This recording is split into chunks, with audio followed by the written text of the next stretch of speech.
and in an instant, our tractor cab looked like a crime scene. Glass everywhere, on the ground, on the outside, on the inside, and yes, even on Ryan. Here's what went wrong and exactly how we fixed it before hay season. Hi and welcome back to Whitetail Acres Farm.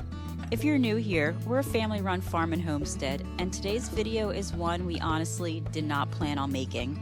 But these are exactly the kinds of things that happen on a working farm.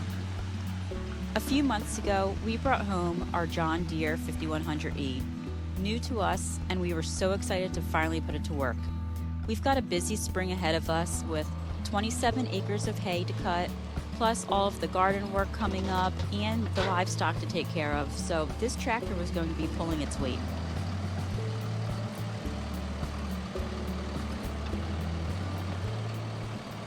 The other week, we were getting ready to hook up our Rain-Flo raised bed plastic mulch layer for the very first time this season.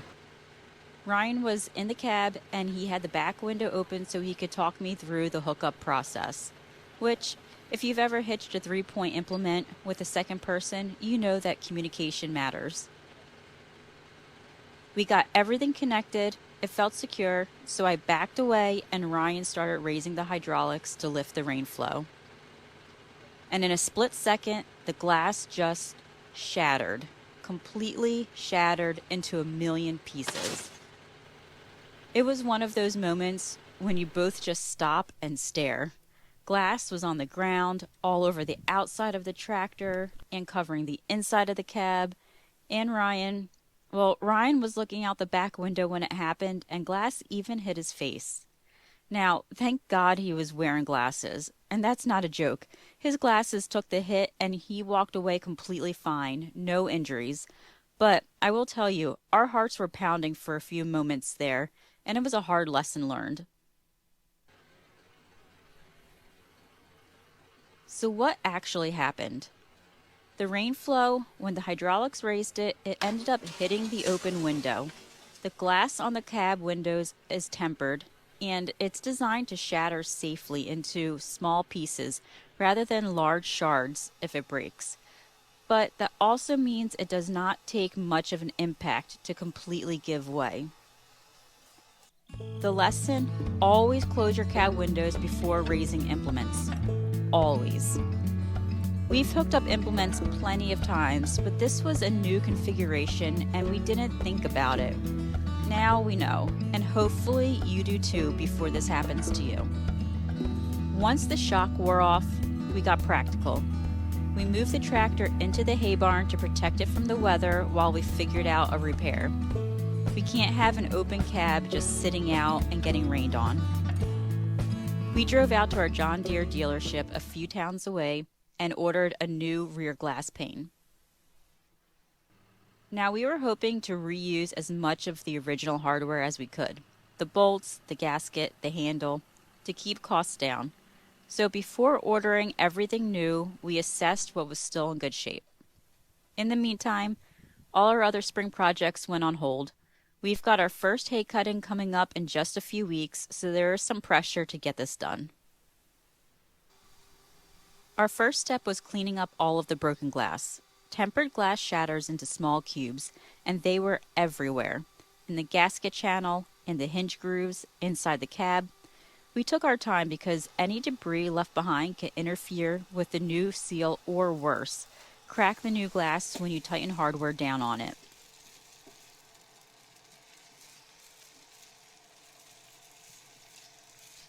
We used a vacuum to clean up the broken glass and get into all of the nooks and crannies inside and outside of the tractor. We checked that frame and it was still straight. If your frame got bent on impact, it'll need to be addressed before you fit the new glass in it. In our case, we were lucky. The frame was clean and square.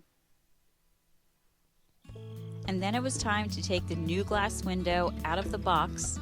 We carefully laid it out on top of a bench and then worked on reattaching the window handle latch and upper hinges. Here's the critical detail. You need rubber washers between any metal hardware and the glass. Metal on glass, even with a tight torque, will eventually crack it. The rubber washers act as a buffer. Luckily, we were able to keep those too, so we were able to reuse all of those pieces. Tighten these up snug, not gorilla tight. You want them secure but not stressed.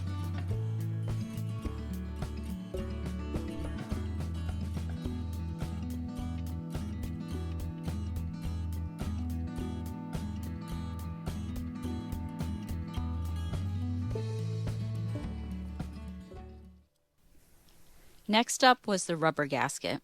We were able to reuse ours. It was still in good condition after the break, it just needed to get cleaned up. And it saved us some money by not having to buy a new one.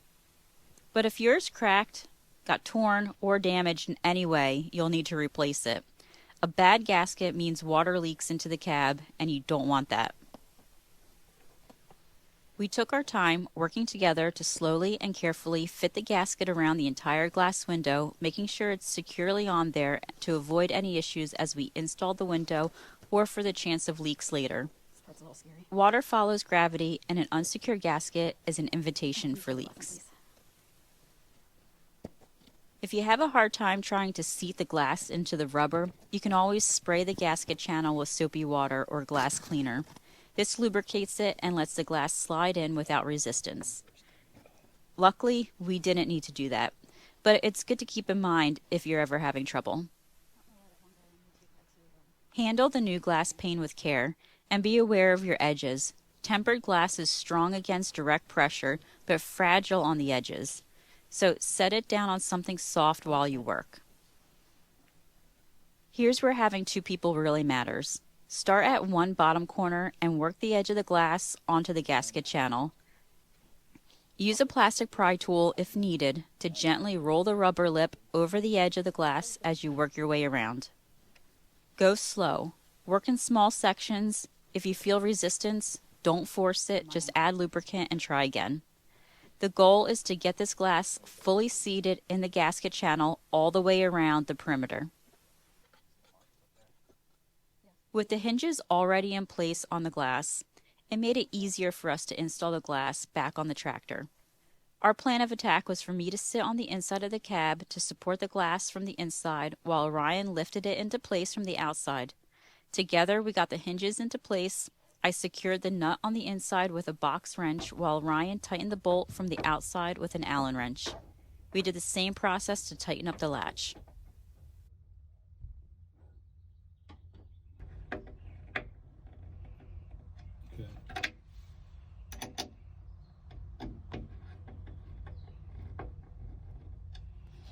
And then the moment of truth. Yeah. Did we do it right, and would it hold the glass? We slowly let go, and we were so relieved to find that the glass was safely and securely in place. The hardest part of the install was now behind us. The last step was reconnecting the gas struts to hold the window open when you need ventilation. These just clip back into their mounts.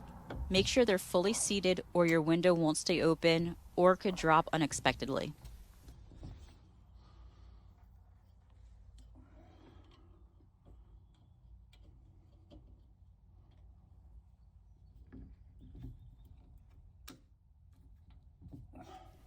Once they were connected, we tested the window, opened it, propped it, closed it, smooth, sealed, and solid.